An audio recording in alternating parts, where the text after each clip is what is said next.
ఆంధ్రాలో జరగబోతున్న assembly parliament ఎలక్షన్స్పై KTR సంచలన వ్యాఖ్యలు చేశారు. ఆంధ్ర ప్రజలు తెలంగాణ కంటే తెలివైన వాళ్ళని కేటీఆర్ చెప్పుకొచ్చారు.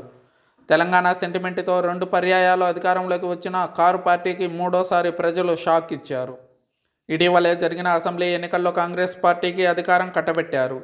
అయితే ఇదే విషయమై ఓ ఛానల్ డిబేట్లో పాల్గొన్న బీఆర్ఎస్ వర్కింగ్ ప్రెసిడెంట్ కేటీఆర్ వివాదాస్పద వ్యాఖ్యలు చేశారు. టీఆర్ఎస్ పార్టీకి ఉనికి లేదనుకున్న హైదరాబాద్లో ఈరోజు అన్ని ప్రాంతాలు, అన్ని కులాలు, అన్ని మతాల ప్రజలు తమకు ఓటు వేసి ప్రత్యర్థి కాంగ్రెస్ పార్టీకి ఒక్క సీట్ అంటే ఒక్క సీటు కూడా ఇవ్వలేదు. గ్రేటర్ హైదరాబాద్ పరిధిలో ఈ విషయంలో ఆంధ్ర ప్రజలు తెలంగాణ ప్రజల కంటే కూడా తెలివైన వాళ్ళని, వారంతా చైతన్యవంతులు కాబట్టే సరైన నిర్ణయం తీసుకుంటారంటూ వివాదాస్పద వ్యాఖ్యలు చేశారు. అయితే గ్రేటర్ హైదరాబాద్లో ఒక్క సీటు కూడా ప్రతిపక్షానికి ఇవ్వలేదు అనంటే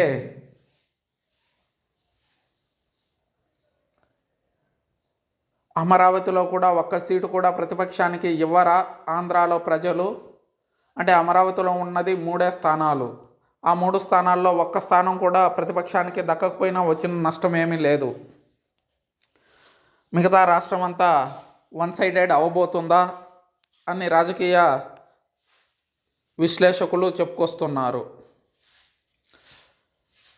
దీంతో కేటీఆర్కి, జగన్కి మద్దతుగా మాట్లాడినట్ట లేక చంద్రబాబుకి మద్దతుగా మాట్లాడినట్ట అని అందరూ అర్థం కాకుండా అయోమయంలో ఉన్నారు. ఏపీలో కొన్ని సర్వేలు కూటమి విజయం సాధిస్తుందంటే మరికొన్ని సర్వేలు మాత్రం వైసీపీ విజయం సాధిస్తుంది, అందులో ఏ మాత్రం సందేహం లేదంటున్నారు. అయితే వైఎస్ జగన్మోహన్ రెడ్డి స్ట్రాటజిస్ట్గా పేరుగాంచిన ప్రశాంత్ కిషోర్ మాత్రం వైసీపీకి 40 to 45 సీట్స్ కంటే ఎక్కువ రావంటూ అనేక పర్యాయాలు ఇప్పటికే చెప్పుకొచ్చేశారు.